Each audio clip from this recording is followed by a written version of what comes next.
नमस्कार दोस्तों, स्वागत है आप सभी का फिर से एक नए वीडियो में। दोस्तों, आज के वीडियो में हम चर्चा करने वाले हैं कि आपका जो वर्कआउट रूटीन है वो कितने समय तक आप कंटिन्यू कर सकते हो।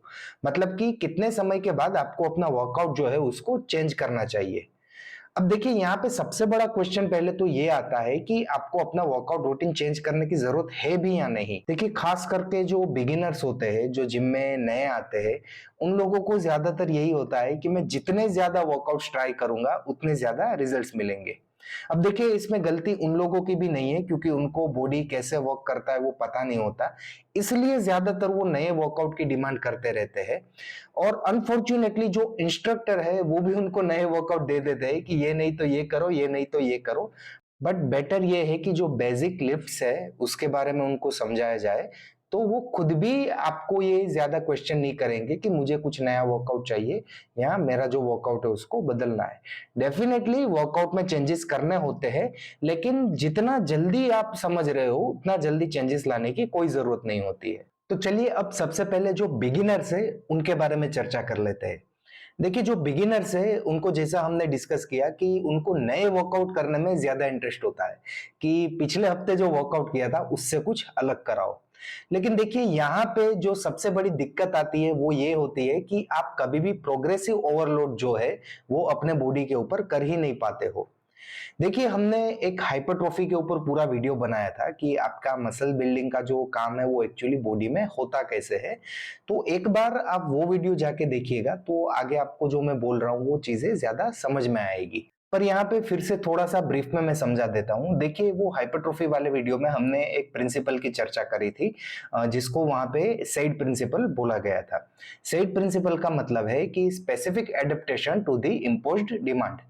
मतलब कि आपके बॉडी के ऊपर, आपके मसल्स के ऊपर जब भी आप मैकेनिकल स्ट्रेस डालते हो, जो आप बारबेल डंबल्स या मशीन्स का यूज करके डालते हो अपने मसल्स के ऊपर, एक्सटर्नल स्ट्रेस, अब ये जब भी लोड आता है आपके मसल्स के ऊपर तो उसमें कुछ ना कुछ माइक्रो ट्रॉमा होता है। मतलब कि छोटी छोटी इंजरीज होती है जो कि हम जानबूझ के करते हैं, और आपका बॉडी उसको रिपेयर करके उसको और ज्यादा स्ट्रॉन्ग बना देता है, जिसको हम हाइपरट्रॉफी बोलते हैं और आम भाषा में उसको मसल बिल्डिंग बोलते हैं।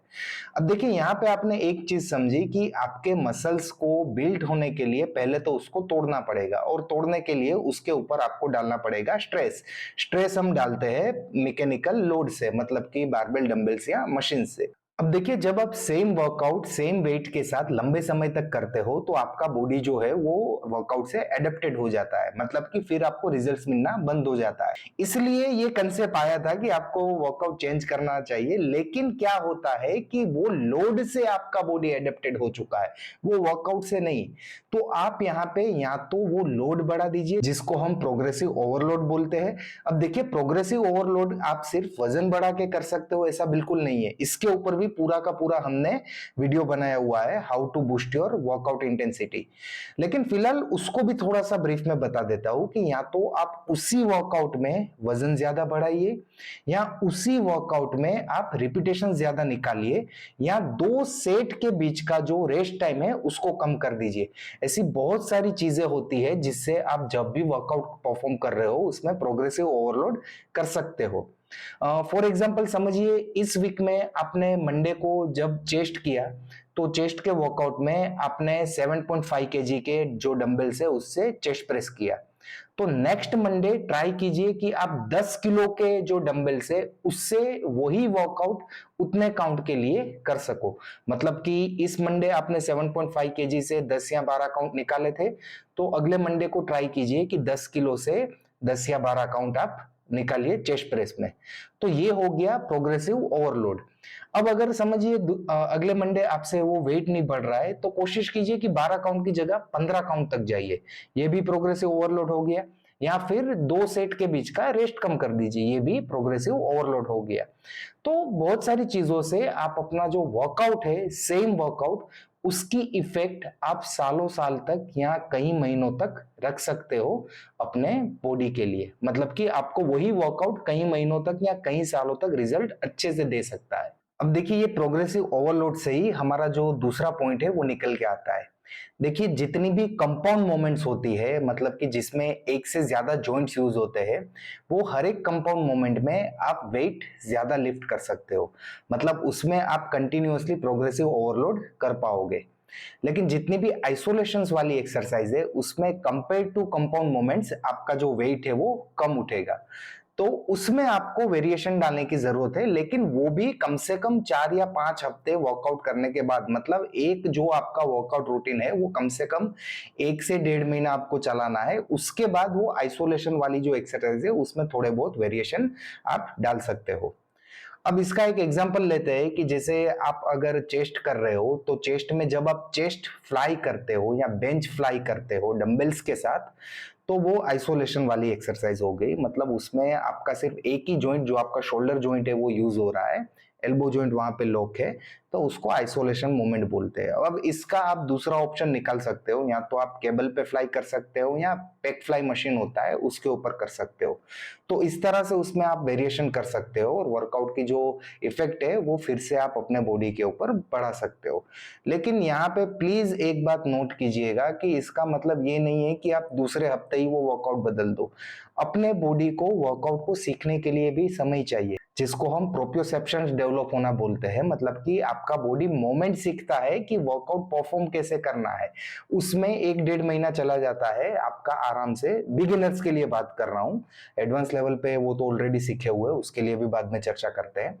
लेकिन बिगिनर्स के लिए वो मोमेंट सीखने में टाइम जाता है, तो उतना टाइम उस वर्कआउट के लिए आप दीजिए, ताकि फिर आप उसमें लोड बढ़ा सको। अगर आप दूसरे हफ्ते ही वर्कआउट बदल दोगे आइसोलेशन वाले वर्कआउट में भी, तो पहले तो आपने उतना लोड उठाया ही नहीं है कि आपके बॉडी में कुछ भी माइक्रो ट्रॉमा हो, और आपने वर्कआउट बदल दिया तो दूसरे वर्कआउट में भी ऑब्वियसली आप उतना वेट उठा नहीं पा रहे हो कि आपका बॉडी माइक्रो ट्रॉमा उसमें कुछ भी करे।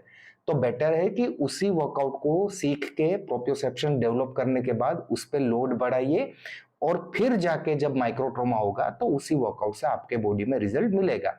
और आपको वर्कआउट अगर चेंज करना है, आइसोलेशन वाली मोमेंट में कुछ वेरिएशन लाना है, तो कम से कम 1 से 1.5 महीना इंतजार कीजिए, अपने बॉडी की प्रोग्रेस ट्रैक कीजिए। अगर रिजल्ट मिल रहा है तो बदलने की कुछ जरूरत नहीं है, कोई भी चेंजेस करने की जरूरत नहीं है। अगर आपको लगे कि ये सेम पर्टिकुलर मोमेंट से मेरा बॉडी अभी कुछ भी रिजल्ट हासिल नहीं कर रहा है, तो 1 से 1.5 महीने के बाद आप वो वर्कआउट चेंज कर सकते हो। अब हम बात कर लेते हैं कंपाउंड मोमेंट्स की। अब कंपाउंड मोमेंट का एग्जांपल है, चेस्ट में आप बारबेल के साथ जब बेंच प्रेस करते हो या डंबल्स के साथ जब बेंच प्रेस करते हो, तो वो हो गया आपका कंपाउंड मोमेंट। अब देखिए, बिगिनर्स को ये कंपाउंड मोमेंट सीखने में ही देखिए, यहाँ पे हो सकता है किसी को लगे कि बहुत ज्यादा टाइम बोल दिया अंकित भाई आपने, लेकिन कम से कम 4 से 5 महीना आपको वो कंपाउंड मोमेंट ठीक से परफॉर्म करने में चले जाते हैं। देखिए, खाली बारबेल उठाने में कोई बड़ी बात नहीं है, लेकिन बारबेल पे जब प्लेट्स लगती है, तब आप अपना जो मोमेंट है वो कैसे परफॉर्म करते हैं वो देखना होता है कि आपका जो दोनों हाथ है वो एक ही लाइन में अलाइन है कि नहीं, बारबेल ऊपर नीचे तो नहीं है। अगर डंबल से कर रहे हो तो दोनों हाथ की स्ट्रेंथ एक बराबर है कि नहीं, आपके डंबल्स जो है वो आपका जो जमीन है उससे परपेंडिकुलर, मतलब कि 90 डिग्री पे मूव कर रहे हैं कि नहीं। ये हर एक चीजें आपको देखनी होती है कि आप जब वर्कआउट परफॉर्म कर रहे हो तो वेट जब आप बढ़ाते हो, तब आपकी मूवमेंट कितनी अच्छे से बायोमैकेनिकली कितनी सही परफॉर्म हो रही है, वो देखने के बाद ही आप वो कंपाउंड मूवमेंट को बदलने का ख्याल अपने दिमाग में ला सकते हो। और देखिए, ये कंपाउंड मोमेंट्स ऐसी चीज है कि आप किसी भी एडवांस बॉडी बिल्डर्स को देख लो, जो 20-20 साल से भी वर्कआउट कर रहे होंगे, तब भी वो परफॉर्म करेंगे ही करेंगे। चाहे आप आर्नोल्ड सर का एग्जांपल ले लो, रोनी कोलमैन सर का एग्जांपल ले लो, तो वो सालों साल तक उन्होंने बेंच प्रेस किया है, सालों साल तक स्क्वाट्स किया है, सालों साल तक डेडलिफ्ट्स किया है, और खाली जो उन्होंने चेंज किया है वो प्रोग्रेसिव ओवरलोड। मतलब कि उन्होंने अपनी जो प्रोग्रेस है वो ट्रैक करी होगी कि मैंने पिछली बार इतना वेट उठाया था, तो मैं कोशिश करूंगा और ज्यादा वेट उठाऊं, या पिछली बारी जो मैंने रिपीटेशन है वो इतने निकाले थे, तो इस बारी एक काउंट ज्यादा निकालूं। अपना पीआर, मतलब कि पर्सनल रिकॉर्ड जो होता है उसको आगे लेके गए होंगे, अपना 1 RM मैक्स जो है उसको आगे लेके गए होंगे, मतलब कि 1 रिपीटेशन मैक्स जो होता है उसको बढ़ाया होगा। तो ये हर एक चीजें करते हुए उन्होंने अपना जो बॉडी है वो डेवलप किया होगा सालों साल की मेहनत के बाद। लेकिन देखिए यहाँ पे अगेन वही चीज मैं बताना चाहता हूँ कि इतने बड़े लेवल के बॉडी बिल्डर्स अगर वो मोमेंट सालों साल तक परफॉर्म करते हैं, तो मैं और आप तो बहुत छोटे लेवल पे है, ठीक है। हमें इतना जल्दी वर्कआउट चेंज करने की जरूरत नहीं होती। देखिए यहाँ पे ये चीजें मत डालिएगा कि देखिए सर उनको पास तो एनाबॉलिक्स होते हैं, ये वो, देखिए वो एक अलग चीज है। उनको एडवांटेज मिलता है, लेकिन मेहनत तब भी लगती है, ठीक है। बिना मेहनत के आपका बॉडी एनाबॉलिक्स के साथ भी डेवलप नहीं हो पाएगा।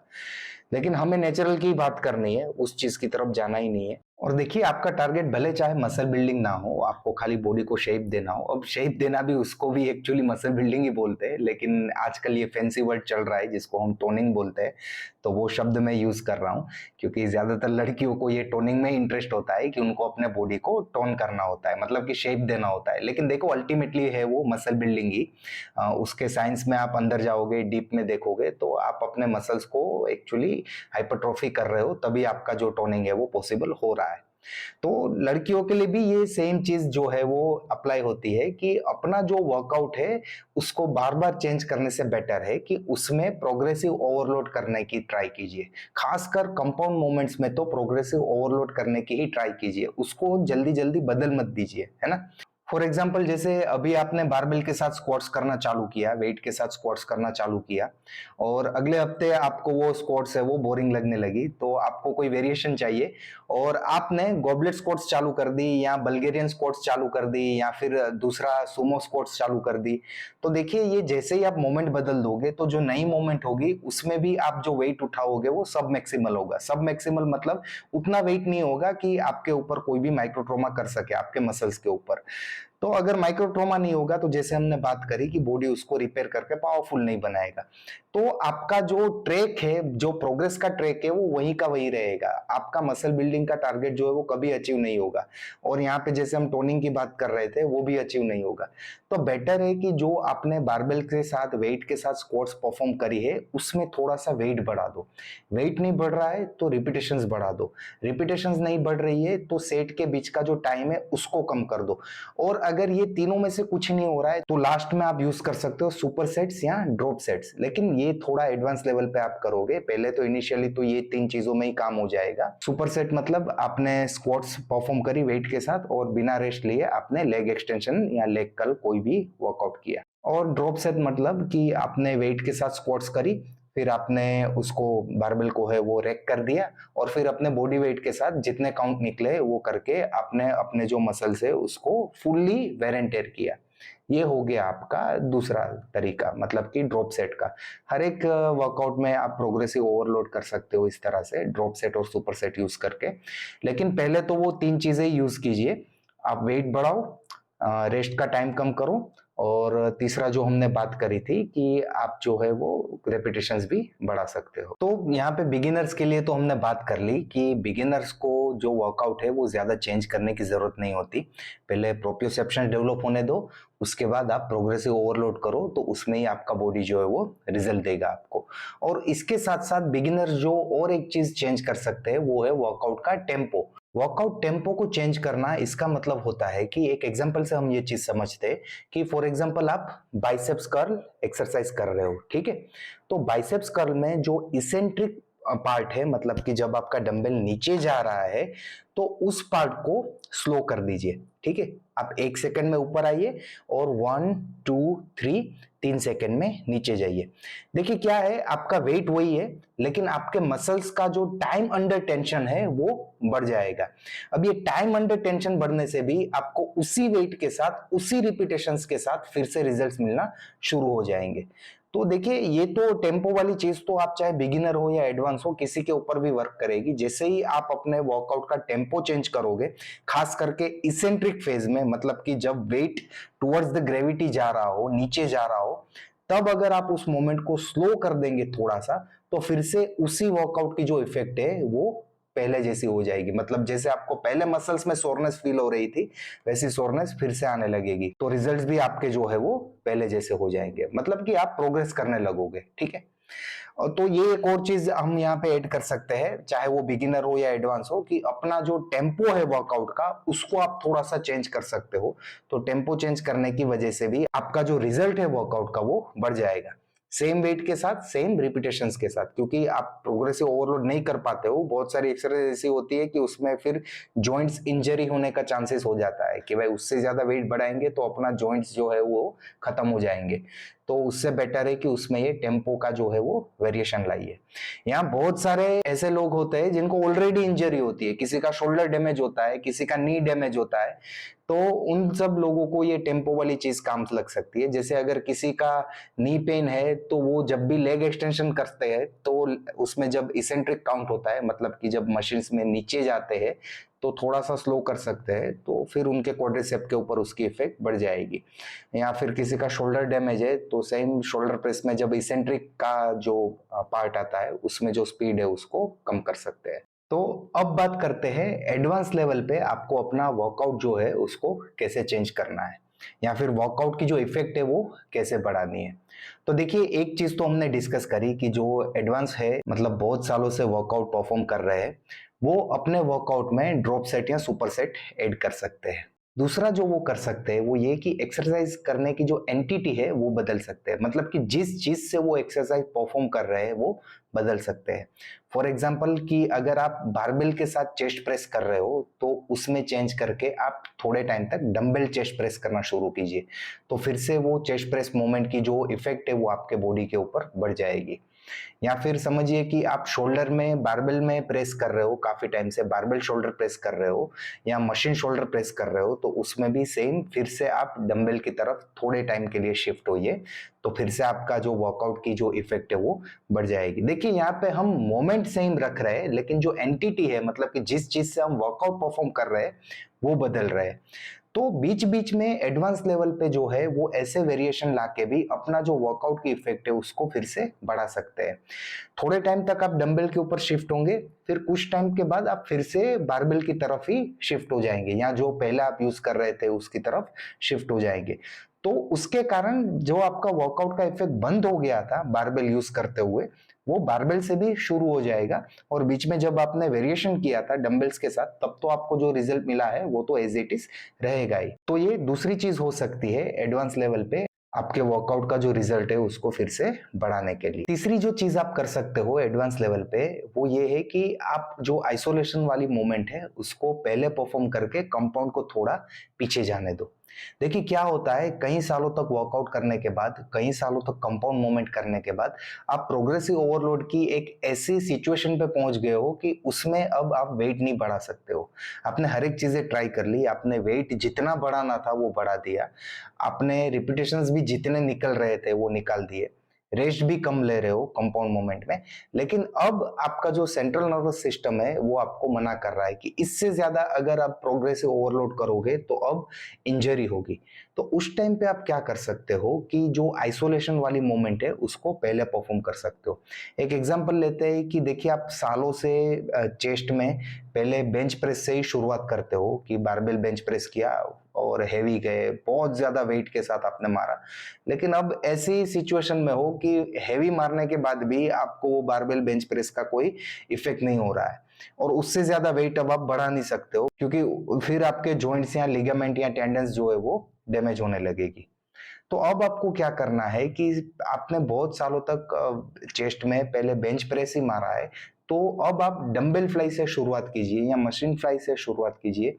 तो पहले आप आइसोलेशन वाली एक या दो एक्सरसाइज परफॉर्म कर लोगे, उसके बाद उसी वेट के साथ अगर आप फिर से वो बेंच प्रेस मारोगे तो आपकी इफेक्ट बढ़ जाएगी। हो सकता है आप उतना वेट ना लिफ्ट कर सको इस एक्सरसाइज को दूसरे नंबर पे परफॉर्म करने से, लेकिन अगर आपका वेट कम भी होगा तब भी आपके वर्कआउट की जो इफेक्ट है वो बढ़ जाएगी। पहले तो हेवी लिफ्ट करने से भी आपकी जो इफेक्ट है वो बंद हो गई थी वर्कआउट की, आपको कोई भी रिजल्ट्स नहीं आ रहे थे। तो ये आइसोलेशन को पहले परफॉर्म करने के बाद अगर आप कंपाउंड करते हो तो आपकी जो इफेक्ट है वो फिर से बढ़ जाएगी। चौथी जो टिप है एडवांस लेवल पे जो वर्कआउट करते हैं और उनको अपने वर्कआउट की इफेक्ट बढ़ानी है या वर्कआउट चेंज करना है, वो ये कि वो वर्कआउट करना शुरू करो, वो मोमेंट करना शुरू करो जो एक्चुअली आपको पसंद नहीं है। देखिए, पसंद नहीं है इसका मतलब ये नहीं है कि ऐसी मूवमेंट करो जिससे आपको इंजरी हो रही है या पेन हो रहा हो, ऐसी मूवमेंट तो आपको बिल्कुल ही अवॉइड करनी है। लेकिन फॉर एग्जांपल देखिए, आपको डेडलिफ्ट्स करना बहुत पसंद है, आप डेडलिफ्ट्स में बहुत हेवी भी करते हो, आपको डेडलिफ्ट्स अगर कोई बोलेगा कि वीक में आपको 2 बार हेवी करना है या 3 बार भी करना है, तब भी आप हाँ बोल दोगे कि मैं 3 बार कर लूंगा, कोई दिक्कत नहीं है, हेवी मारूंगा फुल। लेकिन उसकी जगह आपको बारबेल के साथ स्क्वाट्स करने को बोलेंगे, वेटेड स्क्वाट्स करने को बोलेंगे, तो उसमें यार आपको मजा नहीं आता है कि नहीं यार वो झंझट वाला एक्सरसाइज है। तो जितनी एक्सरसाइज आपको झंझट वाली लग रही है उसको प्रायोरिटी दीजिए, वो करना शुरू कीजिए, तो फिर से आपका जो रिजल्ट है वो बढ़ जाएगा। तो अभी पेन और पेपर लेके ये देखिए कि आपको कौन सी एक्सरसाइज पसंद है, उसको थोड़ा सा पीछे जाने दीजिए, और कौन सी एक्सरसाइज पसंद नहीं है उसको थोड़ा सा ऊपर लेके आइए। खासकर जो कंपाउंड मूवमेंट्स है उसकी बात मैं कर रहा हूं कि कंपाउंड मूवमेंट्स में ऐसी कौन कौन सी एक्सरसाइज है जो आपको पसंद नहीं है, सिर्फ इसलिए आप नहीं कर रहे हो या लास्ट में जैसे तैसे करके चले जाते हो, तो वैसी एक्सरसाइज को आप अपने वर्कआउट में ऊपर लेके आइए, तो उससे भी आपके जो रिजल्ट्स है वो बढ़ना शुरू हो जाएंगे। फिर से ये रिमाइंड कर रहा हूं कि ऐसी एक्सरसाइज नहीं कि जिससे आपको इंजरी हो रही थी या आपको पेन हो रहा था उसकी वजह से आपने वो वर्कआउट बंद किया था, उस एक्सरसाइज को फिर से चालू करने का कोई मतलब नहीं है। या फिर आप किसी की सलाह के बाद ही वो चालू कीजिए ताकि आप अपने आप को फिर से इंजर्ड ना कर दो। लेकिन खाली ऐसी एक्सरसाइज जो आपको पसंद नहीं थी या आपको दिमागी तौर पे अच्छा नहीं लग रहा था वो करने में, वो एक्सरसाइज को आप प्रायोरिटी देके फिर से शुरू कीजिए। तब भी ऐसे चेंजेस लाने से भी आपका जो रिजल्ट है वर्कआउट का वो बढ़ जाएगा। तो ये कुछ टिप्स थी एडवांस लेवल पे जो वर्कआउट करते हैं उनके लिए कि कैसे वो अपने वर्कआउट का जो रूटीन है उसको चेंज कर सकते हैं।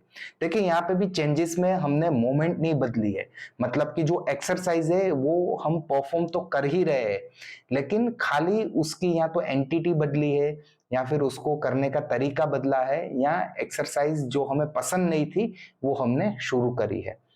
तो इसका बॉटम लाइन ये है कि आपको जो बेसिक मूवमेंट्स है, जो बेसिक लिफ्ट्स है, वो तो आप कितने भी साल वर्कआउट कर लो करनी ही पड़ेगी।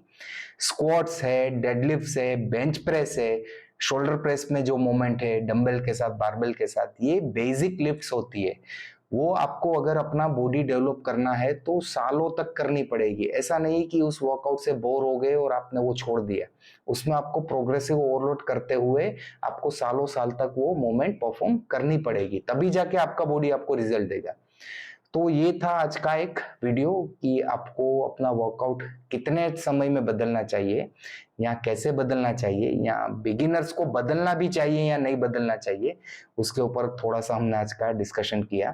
तो जैसा मैं हमेशा बोलता हूं कि इस वीडियो को अंत तक देखने के लिए आप सभी का बहुत बहुत धन्यवाद।